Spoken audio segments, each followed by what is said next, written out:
You are listening to the Spine Whisperers podcast. Please know that our doctors are here to only educate, not diagnose on this podcast. If you have any questions, please feel free to find us at www.mfwellness.org.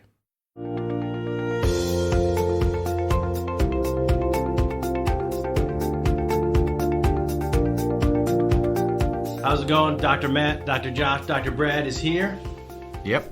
We're going to be talking about nutritional value for on-the-go parents and kids during all these crazy tournaments that are going on in the next couple months. So our patient base is based off of active people. And by active people, we mean people that run around all crazy and don't stop and think about, I kind of have to feed my kid before soccer and after soccer, or before baseball and after baseball.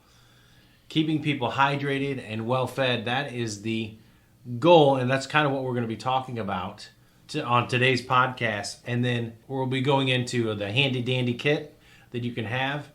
And then in terms of hydration, what's the best thing? So let's start off with going for nutritional value. What's the best thing? What's the best thing per caloric intake? So let's say you have a kid that's playing church ball. So not definitely not talk about that CYC, bro. Not as intense as select or traveling or traveling. They call it traveling now, right?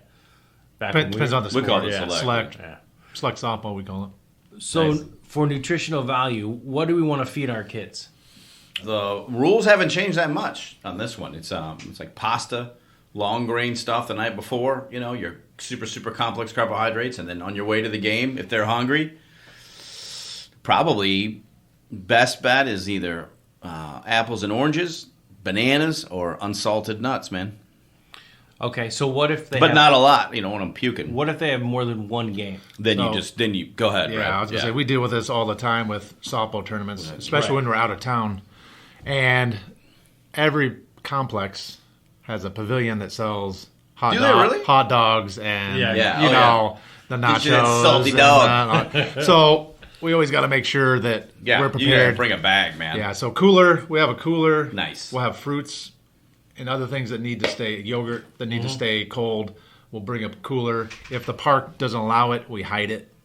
There's some, Nice, bro. There's some parks out there who want to restrict you using a cooler, but you can figure out a way. Put it in the wagon. Yeah. Hide it with a blanket. Yeah. But all the cold stuff like fruits, vegetables, and yogurt, we put in the cooler, and then other things like Dr. Josh mentioned, different types of nuts, preferably lightly salted maybe.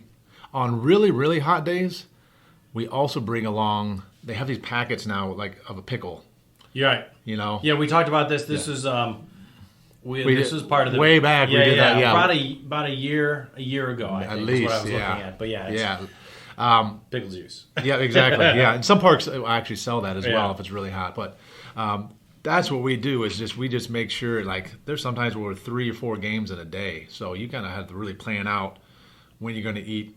She's going to eat her snacks. My daughter's really for the last few years she does all the packing of that herself, but we used to do it for her. I guess we kind of set that up for her to understand when and what is needed, making sure there's protein, making sure there's those complex carbs. And then we'll talk about hydration later. So Right. Yeah, these kids are so packed with muscle. They're just jam-packed with muscle it's ridiculous.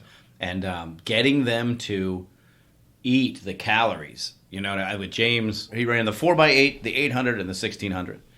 And I was just like, you have to eat, you have to eat, you have to eat. And it was very difficult to convince him how much calories these kids need to take in.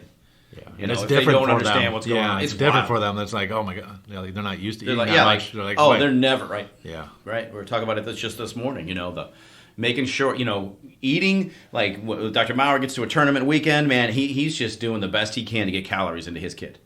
You're just trying to get, especially if it's hot, just so much nutrients and electrolytes lost. It's criminal. And don't forget as a parent too. There's been times where I'm like, holy cow, wait, I need to eat Oh, yeah, something. did I And, eat? Yeah, right. Like a baby, like a mom bird regurgitated for their baby. Yeah, that would be pretty. I mean, that's one way to Well, do you it. got to get calories, bro. Yeah, you have to eat calories, bro. Well, I got to go out and catch it. Then I Bring So- it back for my family. So there's also volleyball, right, going on now. So Right now, it's soccer, football, volleyball is Volleyball. going on. baseball, Gymnastics never stops. softball. Cheer, Oh yeah, cheer. dance. Yeah, man. It's just the muscle these kids need. The conditioning that they're under is incredible. So we also want to kind of reiterate, every kid is different regarding their nutritional intake and Right. what they should be taking on a daily or a right before the big game event. But also some kids don't necessarily like the same things. And it's like bananas, oranges, apples, lightly salted nuts. Like those are all good for a lot of people, but some people are either allergic to nuts or Yeah, or that's a don't- tough one. or allergic to bananas. So there are other options out there for you. So like kale is a really good option if you can get through eating it and knowing that it doesn't have to taste good to be good for you. Yeah. And sometimes maybe not as good, but sometimes we'll do a protein bar too, just Sure. because that's got something to get you through, and it's easy to pack and easy to store while you're at the park and all that. So protein wise, if you need to get the protein, you can't have nuts. There's protein bars out there that don't have the nuts in them as well. So Does Kate do a protein shake at all during long tournaments or? that's typically more of a morning thing before we get there, or an evening thing when she gets home. Not as much as far as like packing it on the Okay. if she has 3 games, not at the park. Typically, you could do that as long as you kept it cold in the cooler. In the cooler. Yeah, but typically that's like a morning thing for her, and or evening when it's all done. We used to hit up Smoothie King every once in a while too. Right. Like, Yeah, I remember. Yeah. during games or after games or whatever was needed, we would do that as well, just because it was convenient. And if there was one nearby close to the park, we would do that as well. So if you have any questions regarding what your kid should be eating, please send us an email at drmatt@mfwellness.org. And then we can respond back to you as soon as If you have we like get some, it. yeah, right. Okay. Here's the second thing on our item list. It's the handy dandy kit. Mm-hmm. All right. What's in that kit? So What's in your kit? basically, we want Band-Aids, any kind of Wound closure devices. That's right. Like some, not cheap, but cheap butterfly. Model glue. Yeah. That Fake- acrylic glue. Yeah. The Out in the field, that stuff's. the fake skin or whatever. No, it's literally a model. It's the acrylic that they use for. You remember putting the airplane models? Mm-hmm. There's just modifications. You get of a them. gash, wherever above your eye. Yeah, Especially in highly flexible tissue that's Puts really glue on. elastic and gets Until moved you a lot. get Right. where Sure. you can handle it better. Or if you want to make a biplane, Right. hook it to your head. So Band-Aids, first aid, antibiotic, ointment. Antibiotics, man. That's really the biggest. Is you get pounded. You. But we don't want the Everything's- we don't want the everything's super sweaty, glue. Right? We don't everything's want like- super glue. We want the acrylic. Yeah, Right. I mean it'll be in the healthcare That's more like section. emergency- It'll get in the emergency. healthcare section, but it'll like that's also- what it is. It'll also put together a sweet car or a boat. Yeah. Sure. Yeah. Yeah. I was making biplanes with it, but yeah, that's fine. All right, good plan. Either way. What size Band-Aid should we have in our handy dandy to go kit? Oh, your standard one. I guess it depends on Multi. the sport. Yeah, Yeah, we want because some you're going to multi. get a lot of strawberries, and I would say like being able to, as a parent, quickly debride and assess a strawberry. When you're for all the people who aren't familiar, when you slide, and that's pretty common in a lot of sports, willingly or unwillingly sliding. You lose layers and layers of skin over, what can be up to like 6 or 7 inches. So you've got the bruising that's underlying that tissue, and now you're opening that skin. And it goes from 1 or 2 layers all the way down to where you're actually below the basal layer. You're really opening up a wound.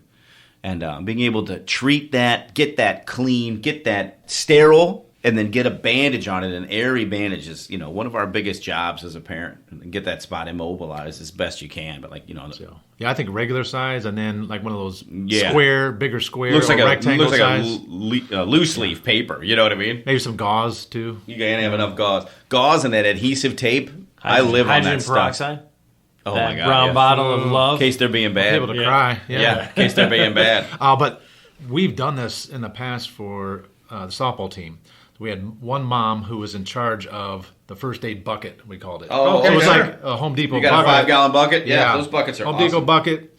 But what we did was went around, collected, I think only like $5 from each parent or each set of parents. When you add that up, that buys you a decent amount of first aid. So in that bucket, we had everything that we just mentioned.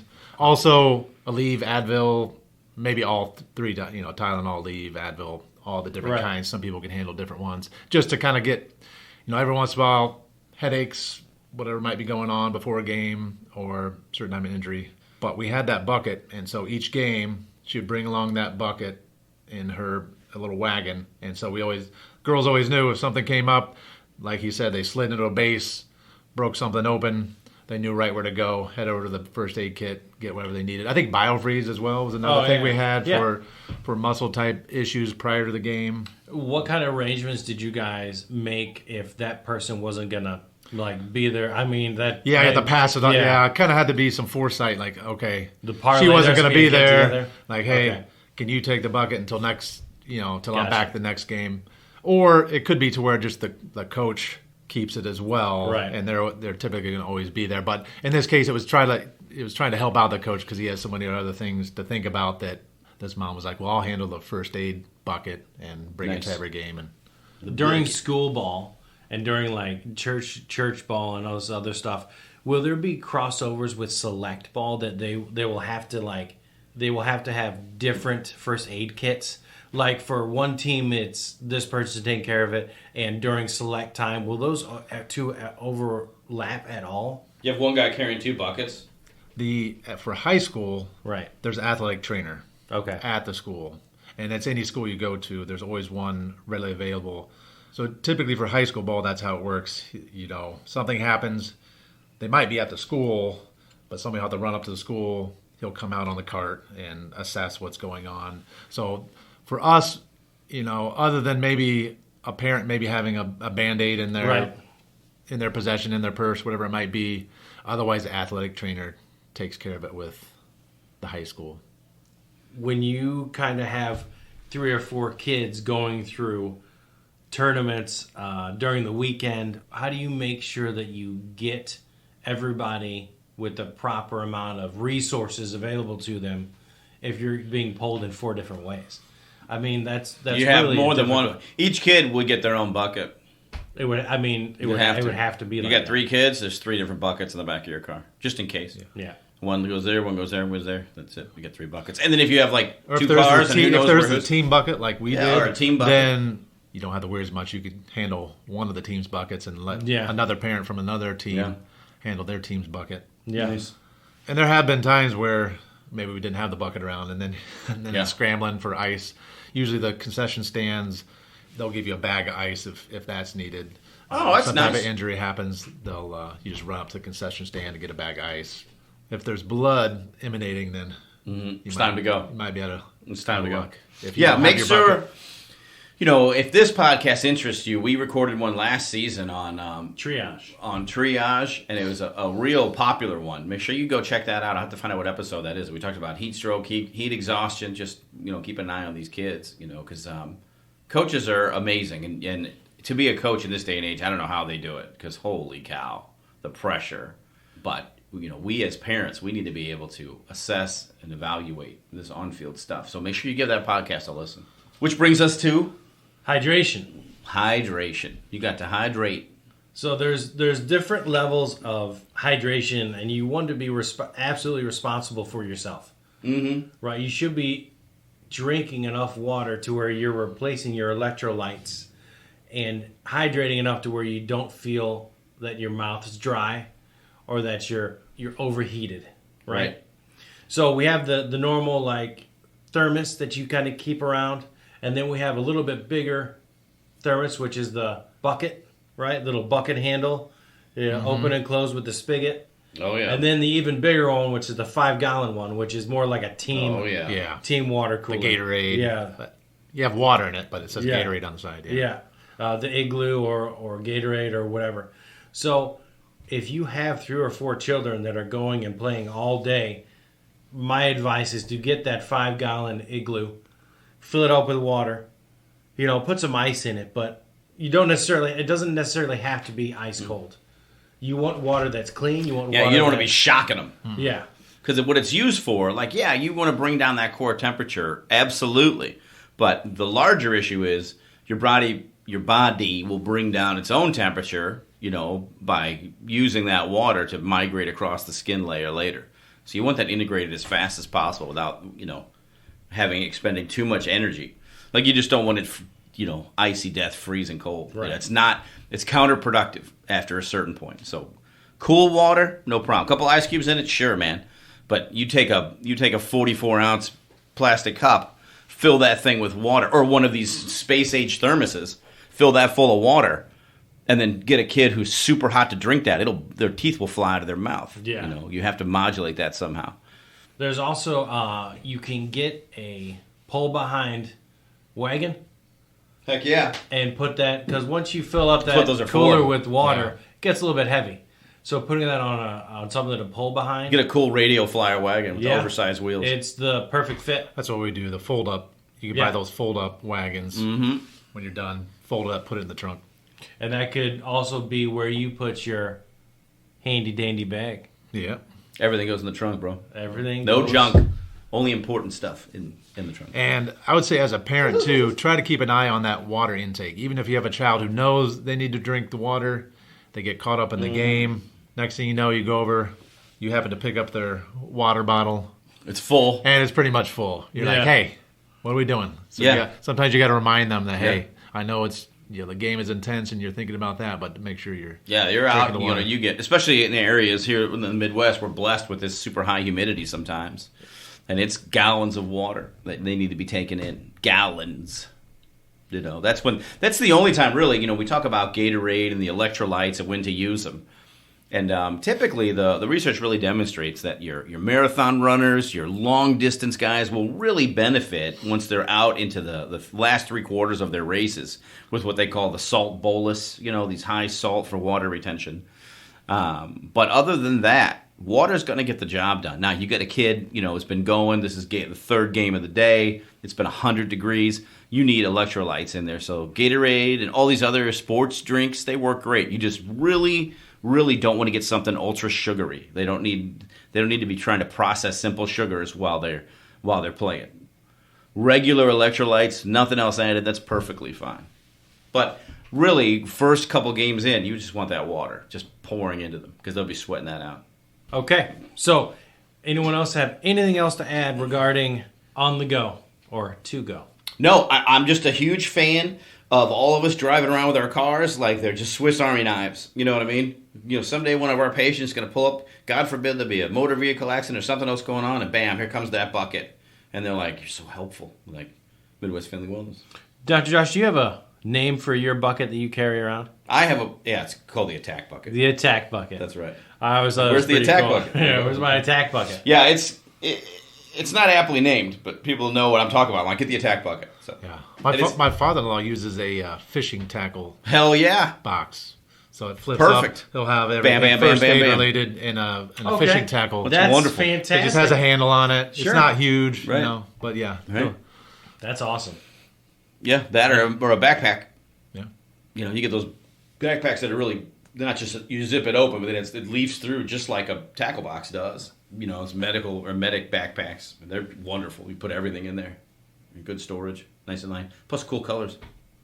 Okay. Write that down. True. All right. So if anyone Yep. has any questions regarding today's podcast, please email me at drmatt@mfwellness.org. For myself, Dr. Matt, Dr. Brad, Dr. Josh. See you later. Have a great one. A big thank you goes to Hug Monster Sound for all the hard work they put into making us sound so great.